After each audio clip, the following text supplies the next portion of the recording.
I am joined right now by the mayor of Truro, Bill Mills. Now, Bill, you won your re-election not that long ago, and it was a landslide, even though things seemed like it wouldn't go that way. Well, actually, 45 votes. Wow, 45 votes. Yeah. A little bit of a story behind that. I struggled with whether I'd run again. Yeah. And at the same time, a gentleman gave me a book on prayers of Psalms. So previous to the election, I started to pray Psalms 35 or 34, I forget which now, but it talked about those who are against me, lead them into confusion. And make a long story short, the campaign on their side got confusion, and from there, anyway, I won. Wow. People say, oh, you only won by 45 votes, but you know what? When it's a 1-0 ball game, you still win. Yeah. So the Lord was pretty gracious on that one. So, and I understand. I've been doing this for a long time, and you hear the words change all the time in our society today. So anyway, so yeah, we're going into our 21st year now. Wow. Yeah. Now, your story, I mean, you had a hard childhood.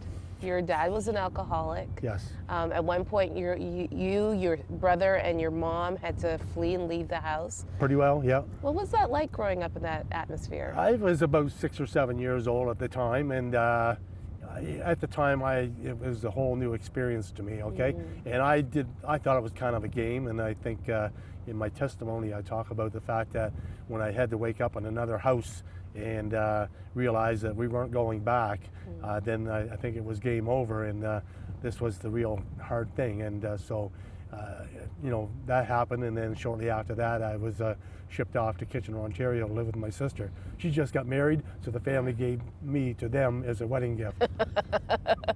But as a young child, you were 5 years old, as you said. You were quite young. What does that do to the psyche of a child that wants just stability in a safe home?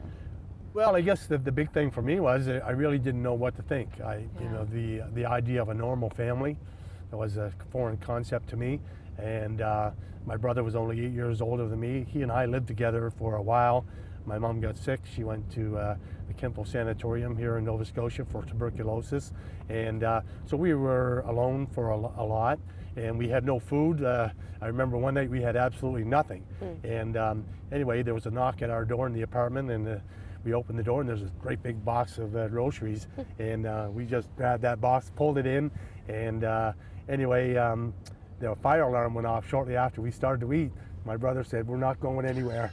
And I said, "I agree." It was a false alarm, but I attribute that the faithfulness of the Lord providing that. But there was a woman that prayed for our family, and we all know that. Her name was Audrey Kelladrew, and we always say it. I think the prayers of Audrey carried us through a lot of hard times, and here we are today. My brother's a pastor. I'm the mayor. I spent many years in broadcasting and print. My sisters live in Ontario. They're both saved. One of my sisters died. She's saved. So, you know, my mom was saved. My dad, I'm not sure. Yeah. And so, you know, God took something and made it into something that started out really in a lot of ways with the odds against it. There was one day while you were in school that you got a little book. Yeah. Tell me about this book. 1967, the month was May, and I was at Howard Robertson Elementary School in Kitchener, Ontario. And a guy came to our classroom and explained everything about this little New Testament. It was a centennial edition of the Gideons, and he urged us to read it. And that day I left school. I was walking across a soccer field, beautiful day in May, sunshine, warm temperatures, and I read the back of the book, and it talked about God loved me. He had a plan for my life, and he cared for me. And the part that really struck me was about a loving father. That really resonated with me. That was a foreign concept.